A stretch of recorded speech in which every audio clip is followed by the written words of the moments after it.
আসসালামু আলাইকুম, সবাই কেমন আছেন? আজকে এই জামাটার হাতের কাজ করা শেষ করলাম।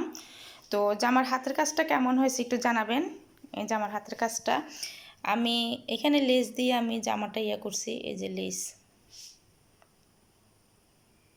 জামাটার এখানে আমি লেস দিয়ে জামাটা আমি করছি।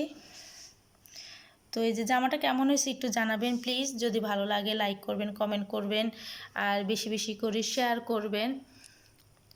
একটা জামা করতে আমার এই জামাটা করতে আসলে বেশি দিন লাগতো না, কিন্তু লাগছে। আমি তো সেলাইয়ের কাজও করি, করি, এই জন্য আমার জামাটা করতে আমার 15 দিন সময় লাগছে। এই জামাটা সেলাই করতে আমার 15 দিন সময় লাগছে।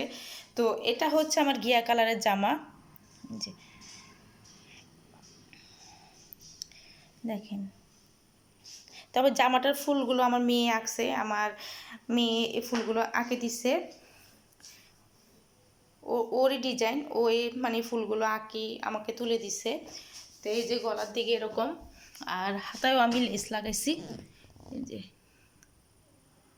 হাতায়ও আমি লেস লাগাইছি। এই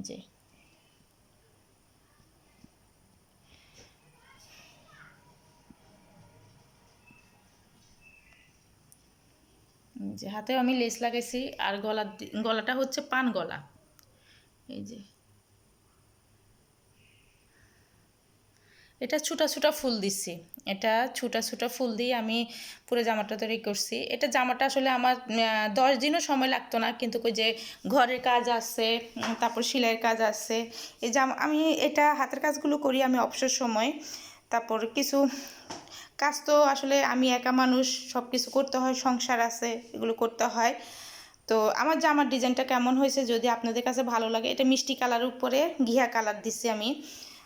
তো আমার এই ডিজাইনটা বা আমার এই কেমন হয়েছে একটু জানাবেন প্লিজ। যদি ভালো লাগে লাইক করবেন, কমেন্ট করবেন, আর বেশি বেশি করে শেয়ার করে দিবেন। তাহলে আজকে এই পর্যন্ত। সবাই ভালো থাকবেন, সুস্থ থাকবেন, নিরাপদ থাকবেন। আল্লাহ হাফেজ।